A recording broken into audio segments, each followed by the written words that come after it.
Welcome back to All Things Possible. I mean, that's kind of the name we chose because we've been kind of playing around with some titles for this podcast, and I guess that's what we settled on, because we want to talk about all things that are possible. This podcast explores that idea and shares and celebrates untold stories happening right in your very own community. I'm your host, D'Andre Lampkin, or maybe not, because these podcasts are typically hosted by different volunteers throughout the community. But nevertheless, we have a fantastic episode in store for you. Now, when we first started this podcast, our mission was simple: to shine a spotlight on people and events that might fly under the radar but deserve recognition.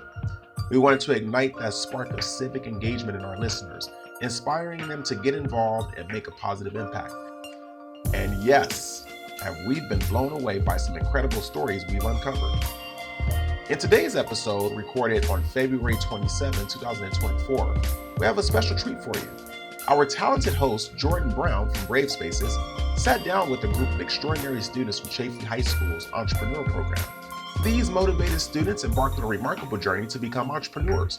Through this interview, we'll hear directly from the students themselves as they passionately share about their own projects and the impact their visit to the foundation has made on them. Now, why is this interview so special, you may be wondering? Well, these students have truly exemplified the spirit of resilience and determination, creating projects that have a potential to make a real difference. Get ready to be inspired. Yeah, I know, I say that a lot. I just want people to be inspired. But not only inspired, I want you to be motivated and maybe even discover a project or initiative that ignites your own personal passion. But first, a word from our sponsors. That's if we had sponsors. I mean, I wish we did. If anybody's open to sponsoring, that'd be great. But until then, let's jump right into it. Hi, my name is Jordyn Brown. I am your community development strategist, and today we are at the D'Andre D Lampkin Foundation in the Sounds of the Community studio, curated by RR Productions. Today I have the privilege of speaking with Miss Hannah Lassiter, and we're going to speak about her entrepreneurship spirit as well as her purpose and her products. All right, thank you for that introduction. Just a little bit about me. My name is Hannah Lassiter, as you've heard. I'm a senior at Chaffey High School, and I've had the privilege to be able to join the entrepreneurship club and class at this school. I upcycle fashion, I sew, I make new things out of old things, and yeah, that's pretty much. So my first question to you is going to be, why Entrepreneurship Club? Out of all the other things that you could be involved in and all the other things that you could find joy in, why did you decide to go the entrepreneurship route? What do you hope to gain from it? All right, so when I was a kid, I sold bracelets when I was like 5 years old. I went around the neighborhood because I knew they would sell to a kid. I knew that I had that kind of marketing strategy, like, oh, poor kid, let's buy it. So, and it kind of progressed. Like every time I had the opportunity to sell something, I was there. I was doing it. In middle school, I sold scrunchies, not because I liked them, because they were popular at the time. If you guys remember Visco Girls, I was making scrunchies. I sold snacks in middle school. I sold like Arizonas. And I think it's always just been a part of me. My dad is also, I guess you could call an entrepreneur. He has his own construction company. So I've seen how he manages that and how he works with that. And then joining the actual class, I didn't even know about entrepreneurship until last year, my junior year, and one of my friends was in it. And she was talking about, oh yeah, there's cash prizes for these competitions that we do. I was like, oh wow, like you're going to a class and you're getting paid for it, almost in a way.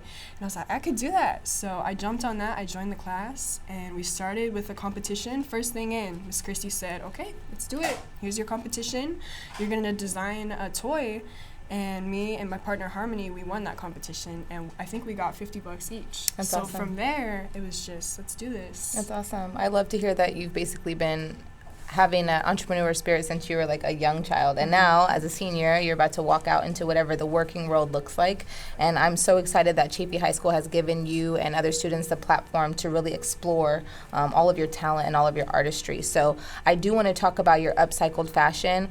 I know off the mics we did talk about the fact that you haven't solidified a name yet, but can you tell me a little bit more about the name that you are kind of maybe leaning towards, or the one that you're thinking about? Okay, so yeah, I'm thinking of calling it Lagoon Wisp, and the reason is because I think my designs come from a place kind of like a whimsical kind of vibe. Definitely like not the norm, but also not too out there. And also, since I was a kid, I've always like been super drawn to like fairy shows and like stuff like mermaids and all that. And I definitely think that has a little bit of a impact on my designs. And then I also deal a lot with kind of like streetwear and stuff like that. So the kind of two polar opposites. I think Lagoon Wisp, I think it would be cute, kind of encompass the more feminine side probably of the company. So would you, if you could describe your product and your business, Lagoon Wisp, to someone who doesn't know you, to someone who's never necessarily seen, your fashion designs, how would you describe them to the world? Oh, okay. So definitely streetwear would be my biggest thing, and also 90s and 2000s, a lot of that influence. But I also work with more feminine stuff. Like I want to do some like dresses, some stuff like that. That's okay. So you basically have a product for pretty much all spectrums of the consumer. Yeah. It does sound like you have some masculine items. It does sound like you have some androgynous items and some things that, would maybe appease the feminine. So I think that's awesome. Why upcycle? Okay, so this is kind of a funny story, but when I started sewing, I kind of paid for all of my stuff, and fabric is expensive, right? Especially if you're going to like a fabric store like Joann's or Hobby Lobby. They only have one certain type of fabric, and it's not very much for clothing. It's more like maybe you can make a bag with it, but it's just a very certain type of fabric.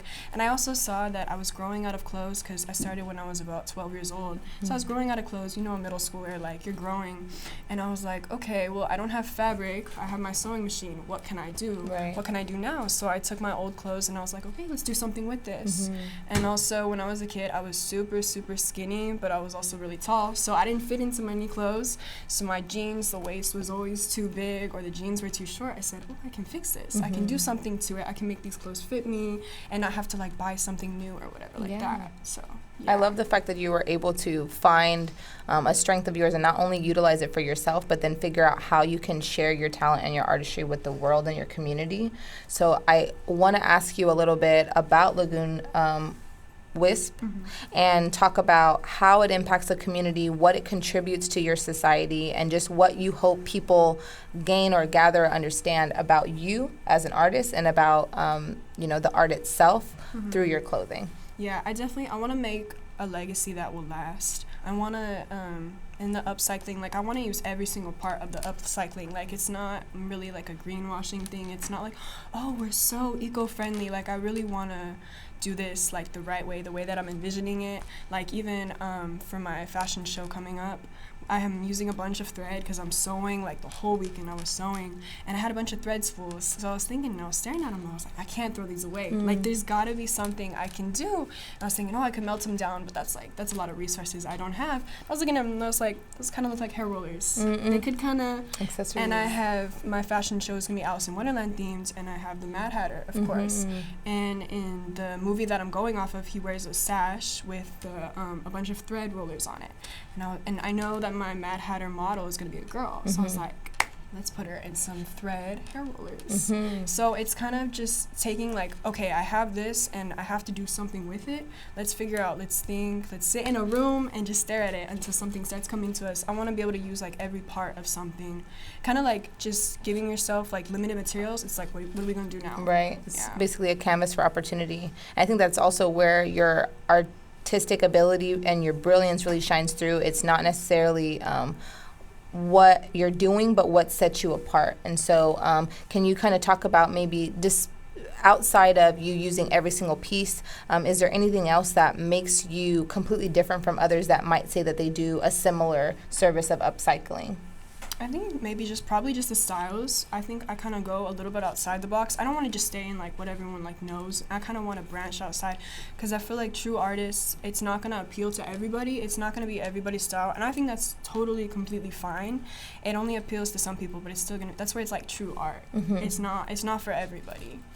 I want to talk about your upcoming fashion show. I want to talk about where people can see the existing, where people can go to support you, and how you as an artist and as an entrepreneur would hope that people would support you. Is that through donations? Is that through maybe them bringing you fabrics? Like how can someone, if they were like, I believe in you, like I told you, these sketches that you showed me, when this is ready, where is it?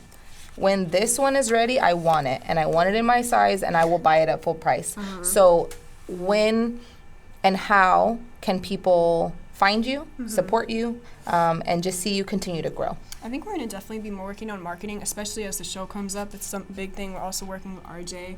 I definitely want to get a lot of his tips on that because he knows all about how to build a brand, and I definitely don't know that. So I'm like, yes, let's work with it. Let's make those connections. I know after the show, we're hopefully going to have a website set up so people can go there. And I also want to set up things with donations because that can benefit me even more because I can take people's old clothes that they don't want. Maybe we're even going to throw away. Maybe aren't even good enough for a thrift store, and I can say, okay, let me make something for you with this. Let's redo this, recycle it, and all that. Well, that's awesome. When you have those things ready, and I'm actually going to be speaking to you off camera just to see how I can support.